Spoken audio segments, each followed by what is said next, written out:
जय हिंद मेरे प्यारे बच्चों। तो आज हम चैप्टर नंबर 3 देखेंगे। जैसा कि आपको पता है चैप्टर नंबर 1 हमारा कंप्लीट हो चुका है। तो आज हम पढ़ेंगे आज चैप्टर नंबर 3, ठीक है। सेकंड बाद में पढ़ेंगे। सबसे पहले हम थर्ड के बारे में बात कर लेते हैं, जिसका नाम बेटा आपका त्रिकोणमितीय फलन मतलब ट्रिगोनोमेट्रिक फंक्शन है ना। इस चैप्टर को मैं हिंदी और इंग्लिश दोनों में समझाऊंगा, तो ये आपके काम आ जाएगा। और बड़ा सिंपल सा चैप्टर है। सबसे पहले तो हम बेसिक जानेंगे, जो आपने 10th क्लास में जान चुके हो, तो इसी को आपको क्या करना है, एक बार वापस इसको पढ़ना है। ओके, तो सबसे पहले हम उसके बेसिक से स्टार्ट करेंगे। तो अब आपको पता है कि जैसा कि आपको पता है कि जो भी आपके त्रिकोणमिति होती है ना, ये हमेशा एक ही त्रिभुज पर आपके काम आती है। वो होता है आपका समकोण त्रिभुज, होता है ना। तो ये होता है बेटा आपका समकोण त्रिभुज। समकोण त्रिभुज का मतलब हो गया आपका राइट एंगल ट्राइंगल। ओके, तो ये हो गया बेटा आपका राइट एंगल ट्राइंगल। तो ये जो भी आपका होता है त्रिकोणमितीय, वो बस एक ही त्रिभुज यानी एक ही ट्रायंगल पर आधारित है, वो है आपका समकोण त्रिभुज। और इसी पर ये सारा वर्क करता है। तो देखिए ये आपका क्या हो गया बेटा, राइट एंगल ट्रायंगल हो गया, ठीक है। तो ये आपका पहला राइट एंगल ट्रायंगल होता है। लेट ए बी सी, ये आपका एक समकोण त्रिभुज हो गया। अगर इसमें एंगल ये आपका थीटा है, तो इसके लिए ये क्या हो जाएगा बेटा, इसके लिए लंब हो जाएगा। लंब का मतलब हुआ बेटा आपका परपेंडिकुलर। क्या हो गया आपका परपेंडिकुलर। ये हो जाएगा बेटा आपका आधार। आधार का मतलब क्या हो गया आपका बेस। ओके, और ये हो गया बेटा कर्ण, जिसको हम इंग्लिश में क्या बोलते हैं आपका हाइपोटेनस। ओके, तो ये आपका आधार, लंब और कर्ण मतलब ये हाइपोटेनस, परपेंडिकुलर और आपका क्या हो जाएगा, बेस हो जाएगा। तो यहाँ तक बात क्लियर है आपके। तो देखो सबसे पहले हमने इसमें क्या पढ़े थे, त्रिकोणमिति जो आपके है उसके अनुपात पढ़े थे, यानी ट्रिगोनोमेट्रिक रेशियो के बारे में बात की थी। तो सबसे पहले आपका साइन रेशियो था, जिसको हमने बोला था साइन थीटा। क्या था बेटा आपका साइन थीटा, जो किसके इक्वल था बेटा आपका, ये था बेटा आपका लंब बट्टा कर्ण, है ना। लंब बट्टा कर्ण का मतलब क्या हुआ बेटा आपका परपेंडिकुलर अपॉन हाइपोटेनस, ये था साइन थीटा। फिर आया था बेटा आपका cos theta. Okay, cos theta किसके इक्वल था बेटा, ये था आपका आधार बट्टे में कर्ण। आधार का मतलब क्या हो गया आपका बेस, और कर्ण का मतलब क्या हो गया आपका हाइपोटेनस। थर्ड क्या आएगा बेटा आपका टेन थीटा। तो टेन थीटा में हमने क्या देखा था कि टेन थीटा होता है आपका लंब बट्टे में आ जाएगा आपका आधार, यानी परपेंडिकुलर और अपॉन में क्या आएगा बेटा आपका बेस। तो यही तो थे आपके तीनों फॉर्मूले। ओके, और इसी का बेटा इन्वर्स था। जैसे साइन का इन्वर्स क्या होता है आपका कोसेक थीटा, है ना, कोसेक थीटा। इसी को उल्टा कर दो बेटा, तो आपका कर्ण ऊपर और लंब नीचे, है ना। कर्ण का मतलब हो गया आपका हाइपोटेनस और एल मतलब क्या हो गया आपका परपेंडिकुलर। और कोस का उल्टा क्या होता था बेटा, सेक थीटा। कोस का उल्टा क्या आपका सेक थीटा। किसके इक्वल होगा बेटा आपके कर्ण बट्टा में आधार। कर्ण का मतलब क्या हो गया आपका हाइपोटेनस, और आधार का मतलब क्या हो गया बेटा आपका बेस। ओके, अब देखो टेन थीटा। टेन थीटा का मतलब हो गया बेटा आपका कोट थीटा। कोट थीटा किसके इक्वल हो गया बेटा आपका आधार बट्टे में लंब। आधार का मतलब क्या हो गया आपका बी, और लंब का मतलब क्या हो गया आपका बी। ठीक है, तो ये छोटी सी बातें थी। ये सबसे पहले हमने रेशियो के बारे में पढ़ा था, तो मैं फटाफट रिकवर कर रहा हूँ, इसलिए आराम से इसको देख लेना। तो देखो साइन कोस टेन, साइन का इन्वर्स कोसेक, कोस का इन्वर्स सेक, और टेन का इन्वर्स क्या होता है कोट थीटा। ठीक है, यहाँ तक बात क्लियर है। इसी के बाद हमने एक और फॉर्मूला पढ़ा था आपके टेन थीटा में, है ना, बहुत यूज आएगा आपका। टेन थीटा इक्वल टू क्या होता है बेटा आपका साइन थीटा अपॉन में कोस थीटा। और अगर ये बात मैं कोट में बोलूँ तो कोट इसका उल्टा हो जाएगा, मतलब क्या हो जाएगा बेटा आपका कोस थीटा अपॉन में साइन थीटा। तो ये सारे हमने फॉर्मूले देखे थे इसमें। फिर हमने क्या पढ़ा था बेटा, आपकी आइडेंटिटीज पढ़े थे, है ना, सर्व समीकरण पढ़ी थी। कौन सी सर्व समीकरण है पहली, तो पहली आपकी सर्व समीकरण थी बेटा sine square theta plus cos square theta किसके इक्वल है बेटा आपके 1 के इक्वल, है ना। सबसे पहले हमने ये पढ़ा था, ये किसके इक्वल है बेटा आपके 1 के इक्वल। दूसरा था हमने क्या पढ़ा था 1 प्लस टेन स्क्वायर थीटा किसके इक्वल था बेटा आपका सेक स्क्वायर थीटा के। ओके, थर्ड हमने पढ़ा था 1 प्लस कोट स्क्वायर थीटा किसके इक्वल था बेटा आपका कोसेक स्क्वायर थीटा के इक्वल था। तो ये छोटी छोटी बातें थी जो हम पहले ही पढ़ चुके हैं, ठीक है ना। तो यहाँ तक हम पढ़ चुके थे। ये आपकी सर्व समीकरण है। पहली सर्व समीकरण है sine square plus cos square 1 होता है, फिर है 1 plus tan square sec square के इक्वल, और 1 प्लस कोट स्क्वायर आपके कोसेक स्क्वायर के इक्वल होता है ना। फिर हमने कॉम्प्लीमेंट्री एंगल देखे थे आपके, है ना, जो पूरक कोण थे उनके बारे में देखा था। उसमें हमने क्या देखा था, इस बात को भी देख लेना, ठीक है। तो उसमें हमने ये देखा था कि जो आपका साइन 90 माइनस थीटा होता है वो किसके इक्वल होता है बेटा आपका कोस थीटा के इक्वल होता है। और वैसे ही अगर कोस 90 माइनस थीटा के बारे में बात करेंगे तो ये हो जाएगा आपका साइन थीटा के इक्वल। ओके, फिर हमने देखा था टेन का। कि जो tan 90 माइनस थीटा होता है वो आपके इक्वल होता है बेटा कोट थीटा के, और ये जो आपका कोट 90 माइनस थीटा होता है वो किसके इक्वल होता है आपके tan थीटा के। ओके, वैसे सेक की बात करें तो सेक 90 माइनस थीटा है वो किसके इक्वल होगा बेटा आपका कोसेक थीटा के इक्वल हो जाएगा। ओके, और वही हम बात करेंगे बेटा कोसेक की, तो कोसेक 90 माइनस थीटा है वो किसके इक्वल हो जाएगा बेटा आपका सेक थीटा के इक्वल हो जाएगा। ओके, तो ये बेटा कुछ हमारे इंपॉर्टेंट फॉर्मूले थे, तो आप इसको एक बार आराम से नोट कर लेना, है ना। तो ये हमने बात की थी उसमें, और फिर हमने एक टेबल बनाना भी सीखे थे। तो टेबल तो मैं बड़े शॉर्ट में आपको समझा देता हूँ। टेबल में आपका था क्या, ठीक है, थोड़ा सा इसको थोड़ा सा रफ कर देते हैं ताकि आपको टेबल आराम से बता पाए टेबल में आपके था क्या, ठीक है। तो आई थिंक इतने में तो आपकी टेबल बनी जाएगी, तो इतने में हम अपनी टेबल बना देते हैं। अब देखो बेटा, तो टेबल में आपके था क्या,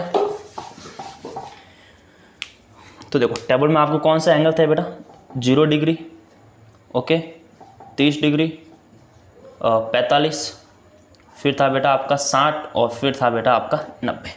ओके, यह एंगल लिख देते हैं आपका। सबसे पहला था बेटा साइन थीटा, है ना, फिर हम लिखते थे कोस थीटा, फिर हम लिखते थे बेटा आपका टेन थीटा, ठीक है, और फिर हमारा क्या आ जाएगा कोट थीटा, फिर आ जाएगा बेटा आपका सेक थीटा, और फिर आ जाएगा बेटा हमारा कोसेक थीटा, ठीक है। तो इन चीज़ों के बारे में हमने देखा था। तो देखो सबसे पहले हम टेबल लिख लेते हैं।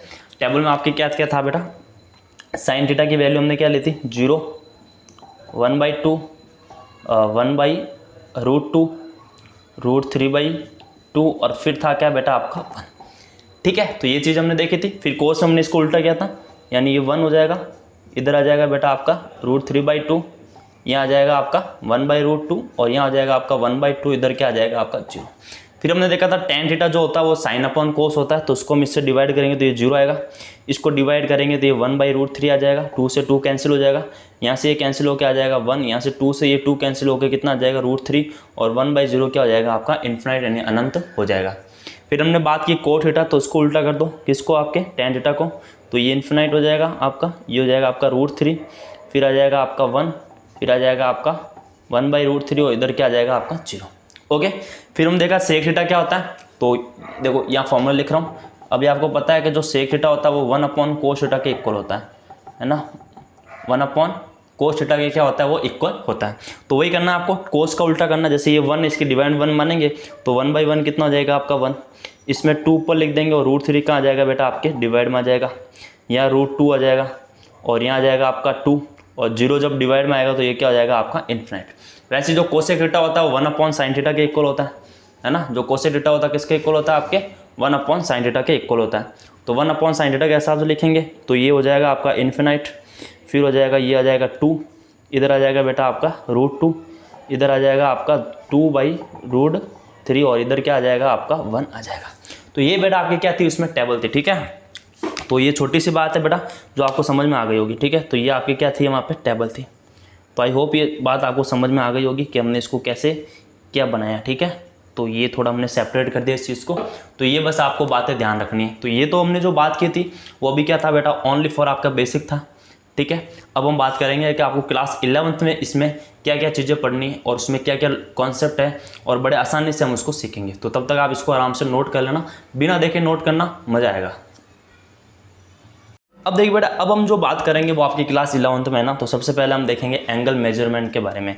तो बेटा एंगल मेजरमेंट यानी जो आपकी कोण का निरूपण या जो कोण को नापा जाता है वो कैसे नापा जाता है उसके बारे में देखेंगे। तो देखो सबसे पहले क्या होता है बेटा कि ये आपकी कोई लाइन होती है, ठीक है, इनिशियल लाइन, या इसको इनिशियल साइड बोलता हूँ, ठीक है, ये होगी, है ना। तो या तो इसको क्या बोल दो आप इनिशियल लाइन, ठीक है, या इनिशियल क्या बोल दो इसको साइड बोल दो। तो ये या तो इनिशियल लाइन बोल दो या इनिशियल साइड है आपकी, ठीक है। यहाँ तक बात आई समझ में आपको, ठीक है। तो या तो ये इनिशियल लाइन बोल दो या इनिशियल साइड आप इसको बोल दो। ये क्या होती है बेटा, ये होती है इसकी टर्मिनल साइड, जो क्या होती है बेटा आपके रोटेट होती है ना। तो ये आपकी क्या हो रही है बेटा, लाइन रोटेट हो रही है, ठीक है। जितनी रोटेट होगी इतना ही आपका क्या होगा, एंगल बढ़ेगा, ठीक है। तो इसको ये जो इधर बनता है बेटा इसको हम बोलते हैं बेटा एंगल, ये क्या होता है आपका एंगल, ठीक है। तो ये हो गया बेटा आपका एंगल। अब ये एंगल क्या होता है आपका 30 डिग्री का हो सकता है, 45, 60, 90, वो सारे आपके एंगल हो सकते हैं, ठीक है। ये आपकी साइड कौन सी बेटा, ये आपकी साइड है टर्मिनल साइड, ठीक है। तो ये कौन सी साइड है बेटा, आपकी टर्मिनल साइड है। अब देखो अगर हम देखेंगे तो अभी जो आपको कोई भी एंगल हो बेटा, वो हमेशा आपके इनिशियल लाइन से ही मेजर होगा। कहाँ से मेजर होगा बेटा, आपके इनिशियल लाइन है ना, या हम इसको एक्स एक्सिस ही बोल दो है ना, क्योंकि जब हम इसको क्वाड्रेंट में हम इसको डिवाइड करेंगे तो ये एक्स एक्सिस आएगा, यानी आपका एक्स अक्स आएगा ना, ये आपकी एक्स एक्सिस होगी, पॉजिटिव एक्स एक्सिस, ठीक है। तो यहीं से अब देखो बेटा, अगर यहाँ से आप क्या जा रहे हो, ऊपर जा रहे हो, कहाँ जा रहे हो बेटा, इधर ऊपर है ना, इस डायरेक्शन में आप जा रहे हो, तो बेटा ये होगा आपका पॉजिटिव। इस डायरेक्शन में गए तो ये एंगल कैसा होगा बेटा, आपका पॉजिटिव एंगल होगा। कैसा एंगल होगा आपका, पॉजिटिव, यानी प्लस एंगल होगा। समझ लो क्या बात बोलना चाह रहा हूं मैं, कि जब आप इसको एंटी क्लॉकवाइज है ना, अगर इसकी डायरेक्शन की बात करें तो हमारी जो घड़ी की जो सुई होती है वो इस प्रकार चलती है ना, इस डायरेक्शन में चलती है। ये कहाँ चल रही है बेटा, उसके ऑपोजिट चल रही है, यानी इसको हम बोल सकते हैं ये एंटी क्लॉकवाइज चल रही है। कैसे चल रही है बेटा, आपकी एंटी क्लॉकवाइज है ना। तो जब वो एंटी क्लॉकवाइज चलेगी तो हमेशा कैसा एंगल बनेगा, आपका पॉजिटिव, है ना। जैसे मैंने कहा भाई 30 डिग्री का एंगल बनाओ, ठीक है, प्लस 30 डिग्री, ये प्लस और माइनस बस आपको डायरेक्शन के बारे में बताएंगे। किसके बारे में बताएंगे बेटा, आपको डायरेक्शन के बारे में। तो अगर मैंने प्लस 30 की बात की तो आप बोलोगे ये हो गया बेटा आपका प्लस 30, ये क्या हो गया आपका प्लस 30, ओके। तो सर आप ये बताओ माइनस क्या होगा, नेगेटिव में कैसा होगा। तो बेटा जब नेगेटिव में कैसा होगा, ये आपकी इनिशियल लाइन हो गई, शॉर्ट में लिखता हूँ IL, ये इनिशियल लाइन, ये हो गया बेटा आपकी टर्मिनल लाइन। कहाँ हो गया बेटा, ये हो गया आपकी टर्मिनल लाइन। तो इस बार क्या हो रहा है बेटा, आपका ये देखो कोई भी एंगल होगा वो हमेशा एक्स एक्सिस से मेजर होगा। तो अब ये इस डायरेक्शन में आया है ना, यानी ये क्लॉकवाइज है। कैसा है बेटा आपका, क्लॉकवाइज। तो जब कोई भी आपका एंगल क्लॉकवाइज होता है तो फिर वो कैसा होता है बेटा, आपका नेगेटिव होता है। जब भी कोई क्लॉकवाइज होगा तो फिर वो कैसा हो जाएगा बेटा, आपका एंगल नेगेटिव हो जाएगा, ठीक है। तो अगर इसकी बात करूँ तो ये आपका क्या है बेटा, माइनस का 30 है ना। ये क्या हो गया बेटा, आपका माइनस का 30 हो गया। आई बात समझ में। तो पॉजिटिव में क्या होगा बेटा, आपका हमेशा एंटी क्लॉकवाइज चलेंगे ना। तो पॉजिटिव का मतलब समझो उल्टा चलना है, और नेगेटिव का मतलब क्या समझो, ऐसे मान लो इसमें क्या करना, आपको ऊपर की साइड चलना है, नेगेटिव में कहाँ चल रहा है बेटा, आपको नीचे की साइड चलना है, ठीक है। तो ये बात आ गई आपको समझ में, ठीक है। फिर हम देख सकते हैं कि बहुत सारे आपके एंगल हो गए, जैसे ये आपका 90 डिग्री हो जाएगा। अब इस डायरेक्शन में आपको तो ये तो क्या हो गया बेटा, आपका 90 डिग्री हो गया, राइट एंगल बोलेंगे जिसको, ठीक है। अब अगर मैंने इस डायरेक्शन में इसको देखा है तो मान लो ये 120 डिग्री हो गया आपका, ठीक है। अब इसको आपने और रोटेट किया है ना, सपोज करो आपने इसको और रोटेट किया, ये तो आपकी इनिशियल लाइन हो गई और ये एंगल हो गया। अब अगर आप इस डायरेक्शन में नापोगे तब तो वो क्या आएगा बेटा, आपका पॉजिटिव आएगा, और जब आप अगर इस डायरेक्शन में इसको मेजर करोगे तो फिर वो क्या आ जाएगा बेटा, आपका नेगेटिव हो जाएगा। तो बस यही बात रखने, ध्यान रखने कि अगर आपने इसको ऊपर की साइड से अगर मेजर किया तो प्लस आएगा, और नीचे की साइड इसको मेजर किया तो क्या आएगा, माइनस आएगा, ठीक है। तो इसी टाइप से बोल रहा हूँ कि ये जैसे आपकी क्या हो गई बेटा, क्वाड्रेंट हो गया है ना, ये आपका क्वाड्रेंट हो गया, ये एक्स है और ये क्या बेटा आपका वाई, ठीक है। तो अब जैसे अगर मैंने इस एंगल की बात की तो इस डायरेक्शन में चल रहा है, तो ये क्या हो गया बेटा आपका प्लस हो गया, और इस डायरेक्शन में चलेगा तो फिर क्या हो जाएगा, ये माइनस हो जाएगा। तो बस यही बात आपको इसमें ध्यान रखनी कि पॉजिटिव एंगल कब होगा और नेगेटिव एंगल कब होगा, ठीक है। तो आई होप एंगल मेजरमेंट कैसे होता है जो आपको समझ में आ गया होगा। तो यहाँ तक आप इसको नोट कर लेना, मैं इसको रफ करता हूँ और आगे बढ़ते हैं। अब देखिए नेक्स्ट है आपका यूनिट ऑफ एंगल। तो हम यूनिट ऑफ एंगल के बारे में पढ़ेंगे।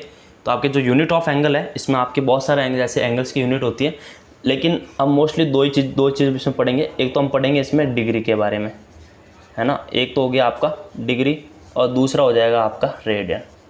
तो इन दो चीज़ों के बारे में आपको इसमें पढ़ना है, ठीक है। देखो डिग्री तो आपने बहुत बार सुना होगा, है ना, तो ये तो आपके लिए एक नाम सुना हुई है, लेकिन आपका रेडियन पहली बार आप सुन रहे हो, उसके बारे में क्या कॉन्सेप्ट हम सब डिस्कशन करेंगे। तो देखो सबसे पहले आप देख ले बेटा कि एक्चुअल में डिग्री में हम क्या देखेंगे। तो अगर मैंने कहा ये आपकी एक इनिशियल लाइन हो गई, ठीक है, ये आपकी एक इनिशियल लाइन हो गई, ये वर्टेक्स हो गया और यहाँ से आपने ये है, ठीक है, ठीक है बेटा। अब हम क्या कर सकते हैं, अगर आप देखो तो ये एंगल कुछ ना कुछ एंगल बनेगा, है ना। अगर मैं इसको रोटेशन करूँगा ना, इस इनिशियल लाइन को मैं क्या करूँगा, ऐसे पूरा रोटेट करूँगा, क्या करूँगा, इसके पूरे रोटेट, और मैं यहाँ क्या करूँगा बेटा, इस पूरे रोटेशन का अगर मैं 360 टुकड़े कर दूँ, कितने टुकड़े कर दूँ बेटा, इसके 360 टुकड़े करूँगा, तो प्रत्येक जो टुकड़ा होगा यानी ये जो पार्ट होगा वो हमेशा आपका 1 डिग्री का होगा, कितने डिग्री का होगा आपका, 1 डिग्री का होगा। बात समझ रहे हो? यानी अगर मैं इसको अगर मैं पूरा एक इस प्रकार पूरा ये रोटेट हो जाएगा तो ये पूरा एक रोटेशन में है ना, एक रोटेशन पूरा हो गया। इस एक रोटेशन का अगर मैं 360 टुकड़े कर दूँ, कितने टुकड़े कर दूँ, 360, तो उसमें जो 360 टुकड़े करने के बाद जो एक जो टुकड़ा होगा बेटा वो आपका 1 डिग्री के बराबर होगा। तो समझ रहे हो मैं क्या बोलना चाह रहा हूँ, है ना। जैसे अगर मैं बात करूँ 1 डिग्री, कि इसमें 1 डिग्री क्या होगा, 1 डिग्री किसके इक्वल होगा, तो हम बोलेंगे भाई rotation of 1/360 of a complete rotation है ना। यानी क्योंकि आपने इसको पूरे कंप्लीट अगर आप रोटेशन करोगे तब आपके इसको 360 टुकड़े करोगे तो ये जो ईच जो आपका पार्ट होगा वो 1 डिग्री के इक्वल होगा, है ना। अ कंप्लीट रिवॉल्यूशन, ठीक है। तो ये बात आपको समझ में आ गई कि टोटल जो आपका रिवॉल्यूशन है ना, उसका जो 1/360 जो पार्ट होगा वही आपका क्या होगा, 1 डिग्री के इक्वल होगा। बात आ रही है समझ में। अब हम क्या कर सकते हैं बेटा, आप देखोगे ये जो 1 डिग्री है ना, इसको हम आगे भी फर्दर इसको हम क्या कर सकते हैं, डिवाइड कर सकते हैं, है ना। और उसको हम मिनट में देखते हैं तो 1 डिग्री होता है बेटा वो आपका 60 मिनट के इक्वल रहता है। तो ये जो साइन है बेटा, ये साइन किसका है, आपके मिनट्स का है। ओके, फिर हम वापस देखेंगे एक जो मिनट होगा बेटा उसको हम क्या कर सकते हैं, 60 सेकंड में हम इसको क्या कर सकते हैं, आगे और इसको डिवाइड कर सकते हैं। तो ये जो दो अगर आपके ये जो डबल आपका ये जो है साइन है ना, डबल डैश है, ये आपके किसका है बेटा, सेकंड का है। तो ये तो हो गया आपका सेकंड और ये क्या हो गया बेटा, आपका मिनट हो गया, ठीक है। तो ये बात आपसे छोटी सी है जो आपको समझ में आ गई होगी कि एक्चुअल में 1 डिग्री और आपका होता क्या है, ठीक है।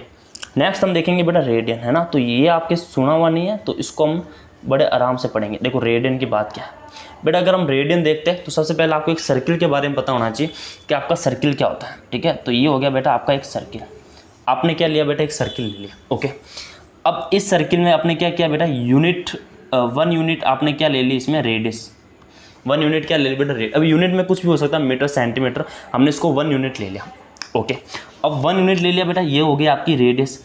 अब इसी के इक्वल बेटा आपको क्या लेनी है, तो इसी के है ना 1 यूनिट ही आपको क्या लेनी है बेटा, आर्क लेनी है। 1 यूनिट ही आपको क्या लेनी है बेटा, लेंथ ऑफ आर्क लेनी है। तो जब आप 1 यूनिट जैसे आपने ले लिया, ये 1 यूनिट हो गया, ठीक है। ये क्या हो गया बेटा आपका 1 यूनिट हो गया। तो अब ये जो एंगल होगा बेटा वो आपके क्या होगा, 1 रेडियन के बराबर होगा। और रेडियन के ऊपर हम क्या रखते हैं, सी, है ना। तो एक बात ध्यान रखना, ये तो है आपका 1 डिग्री, इसको हम क्या पढ़ते हैं 1 डिग्री, और ये 1 के ऊपर अगर आपने सी लिखा तो इसको हम बोलेंगे 1 रेडियन, ठीक है। तो देखो ये जो आपकी क्या है बेटा, रेडियस है ना। तो 1 यूनिट रेडियस है और 1 यूनिट आपकी क्या है बेटा, लेंथ ऑफ आर्क है। तो इसके बीच में जो आपका सेंटर पर जो एंगल बनेगा वो कितना होगा बेटा, आपके पास 1 डिग्री हो जाएगा, ठीक है। तो अगर मैं रेडियन की जो डेफिनेशन की बात करूंगा तो क्या हो जाएगा बेटा, angle subtended bye an arc of unit length at centre of unit circle, okay. तो ये क्या होता है बेटा आपके, ये होता है बेटा आपके रेडियन के बराबर, समझ गए। यानी ये जितना बेटा आप ये ध्यान रखो कि आपकी जो ऐसे याद रखो बेटा कि आपकी क्या होनी चाहिए, रेडियस है ना, जो रेडियस है वो आपकी क्या इक्वल होनी चाहिए बेटा, आर्क ऑफ लेंथ के इक्वल होनी चाहिए, है ना। वो आपके आर्क ऑफ लेंथ की जब इक्वल होगी तब आपके क्या हो जाएगा बेटा, वहाँ पे 1 डिग्री का क्या 1 रेडियन का क्या बन जाएगा, आपका एंगल बन जाएगा, ओके। अब जैसे मैंने क्या किया बेटा, 1 यूनिट, जैसे ये आपका 1 यूनिट और हो गई, ठीक है। और इतने आपने क्या लिया बेटा इधर, और आपने 1 यूनिट का और आपने आर्क ले लिया, है ना। तो ये भी कितना बनेगा बेटा आपका 1 डिग्री। अगर आप ध्यान से देखो तो मैं इसको रफ करता हूँ ना, अगर आप ध्यान से देखो तो ये जो पूरा एंगल है बेटा, ये अब आपके पास कितना हो जाएगा, आप बोलोगे ये हो जाएगा आपके पास 2 रेडियन, कितना हो जाएगा 2 रेडियन। और अगर आप पूरे आर्क ऑफ लेंथ देखते हो ना, यहाँ से यहाँ तक जब आप आर्क ऑफ लेंथ देखते हो, ये भी कितनी हो जाएगी आपके पास 2 यूनिट हो जाएगी, कितनी हो जाएगी 2 यूनिट हो जाएगी। बात समझ रहे हो। यानी हम क्या बोलना चाह रहे हैं बेटा कि जब आपके 1 यूनिट ऑफ लेंथ आर्क है ना, तो जब वो लेंथ आर्क कितनी थी बेटा आपके 1 यूनिट थी, तो एंगल कितना था बेटा आपके पास, आप बोलोगे 1 रेडियन था।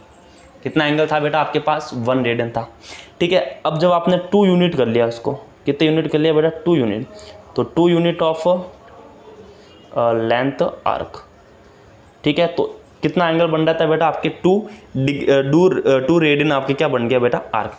अगर मैं कंप्लीट रोटेशन की बात कर लूँ, क्या बात करूँ बेटा इसमें, कंप्लीट रोटेशन की बात करूँ, यानी हम सर्कमफ्रेंस की बात करें ना, तो हम बात करें बेटा length of arc of a complete, है ना, length of arc of complete revolution. अगर मैं कंप्लीट रिवॉल्यूशन की बात करूं, यानी एक पूरे चक्कर की बात करूं, तो वो किसके इक्वल हो जाएगा बेटा, आपके सर्कमफ्रेंस के इक्वल हो जाएगा, है ना, सर्कमफ्रेंस के इक्वल हो जाएगा। और सर्कमफ्रेंस किसके इक्वल होता है, आपके 2 पाई आर के इक्वल। और यहाँ आर तो कैसा है वैसा आपके यूनिटी तो है, तो ये हो जाएगा आपका 2 पाई, है ना। आर कितना बेटा आपका यूनिटी है, चेक कर लो, तो ये कितना हो जाएगा आपके 2 पाई के इक्वल हो जाएगा। किसके इक्वल हो जाएगा बेटा, 2 पाई के इक्वल हो जाएगा। यानी अगर आपके कंप्लीट रिवॉल्यूशन की बात करें, तो कंप्लीट रिवॉल्यूशन में कितने रेडियन का एंगल बनेगा बेटा, 2 पाई रेडियन का एंगल बनेगा। तो कंप्लीट रिवॉल्यूशन में आपके कितना बन जाएगा बेटा, तो याद रखना यहाँ बनेगा आपका 2 पाई रेडियन, है ना। कितना बनेगा बेटा आपका 2 पाई रेडियन इसमें बन जाएगा। तो ये बात आ गई आपको समझ में। अब आपको पता है कि जब आपकी अगर ये लाइन है और ये जो कंप्लीट रिवॉल्यूशन होता है आपका, तो इसमें कितने डिग्री का एंगल बनता है, तो आप बोलोगे ये बनता है आपका 360 डिग्री के इक्वल होता है। किसके इक्वल होता है बेटा आपका, 360 डिग्री के इक्वल होता है। समझ रहे हो बात, है ना, किसके इक्वल होता है, 360 के इक्वल होता है। तो मैं यहीं आगे करते हैं हम इसमें आगे। तो देखो जब वो अगर आपका 360 के इक्वल हो गया, यानी मैं ये कह सकता हूँ कि एक ही पूरे रिवॉल्यूशन में 2 पाई रेडियन का बनता हो, यहाँ 360 का, तो इन दोनों के बीच में आप रिलेशन आ जाएगा। क्या जाएगा बेटा आपका रिलेशन, ठीक है। अब देखो बेटा अगर मैं ये बात करूँ कि अगर ये कॉन्सेप्ट अगर आपको समझ में नहीं आया, तो उसको एक और कॉन्सेप्ट का हम देख सकते हैं। कैसे बेटा, कि ये आर्क अगर आपकी अलग होगी और आपकी ये अगर रेडियस अलग होगी, तो फिर आप क्या करेंगे, तो बेटा इसका एक फॉर्मूला है। क्या बेटा आपका फॉर्मूला, अगर एंगल हम थीटा मान लेते हैं, तो जो थीटा होता है वो आपके लेंथ ऑफ आर्क और रेडियस के इक्वल होता है ना। यानी आपके L/R के क्या होता है बेटा, वो आपके इक्वल होता है जो भी एंगल। और ये जो एंगल होता है बेटा वो हमेशा आपका रेडियन में होता है। किस में होता है आपका, ये एंगल हमेशा किस में होगा बेटा, रेडियन में होगा। और ध्यान रखना जो L और R जो दोनों है बेटा, उसकी यूनिट क्या होना चाहिए बेटा, सेम यूनिट होना चाहिए ना, शुड बी सेम यूनिट। ये दोनों कैसे होने चाहिए आपके पास, सेम यूनिट। अगर सेंटीमीटर में तो ये भी आपका क्या होना चाहिए बेटा, सेंटीमीटर में ही होना चाहिए। बात आगे समझ में। तो इसका फॉर्मूला याद रखना क्या होता है बेटा, ये होता है आपका एंगल, है ना, ये हो गया एंगल, ये हो गया बेटा आपका लेंथ ऑफ आर्क। L मतलब क्या हो गया, L मतलब क्या हो गया बेटा, length of arc, length of arc. और R का मतलब तो आप भी समझ गए बेटा, रेडियस ऑफ अ सर्किल, है ना। तो ये क्या हो गया बेटा आपका रेडियस हो गया। तो ये छोटी सी बात है जो आपको समझ में आ गई होगी। अब इसमें हम कुछ क्वेश्चन करेंगे। क्वेश्चन मतलब कुछ एग्जांपल लेते हैं कि कैसे आप क्या कर सकते हो, उसको किसी को भी चेंज कर सकते हो, ठीक है। यानी रेडिएशन और डिग्री में इसको कैसे चेंज करोगे, ठीक है। तो relation between radian and degree. तो अब हम क्या देखेंगे बेटा, relation between radian and degree, okay. Relation between radian and degree. अब इसमें क्या क्या रिलेशन होता है, इस चीज़ को देखना। देखो बड़ा सिंपल सा रिलेशन है। अभी हमने देखा कि आपका 360 जो डिग्री होता है वो किसके इक्वल होता है, आपका 2 पाई रेडियन के इक्वल होता है। तो यहाँ से अगर 2 से कैंसिल करेंगे तो हम बोलेंगे 180 डिग्री आपके पाई रेडियन के बराबर होता है। बस इस कॉन्सेप्ट को आप क्या करना बेटा, ध्यान में रखना है, ठीक है। ये एक फॉर्मूला आप ध्यान में रखना, बाकी आप सब चेंज कर सकते हो, ठीक है। अब यहाँ से अगर मैं बोलूँ 1 डिग्री की वैल्यू क्या हो जाएगी, आप बोलोगे 1 डिग्री की वैल्यू हो जाएगी पाई रेडियन अपॉन 180, ठीक है। तो ये आपके 1 डिग्री की वैल्यू आ गई। जब आपके पास 1 डिग्री की वैल्यू पता है तो आपके पास 90 डिग्री हो चाहे कुछ भी हो, आप वैल्यू निकाल सकते हो, है ना। जैसे अगर मुझे 90 डिग्री की वैल्यू निकालनी तो हम क्या करेंगे, इसको 90 से मल्टीप्लाई करेंगे ना। अगर मुझे क्या करनी है बेटा, 90 डिग्री की वैल्यू निकालनी तो हम बोलेंगे पाई अपॉन 180 इंटू में 90।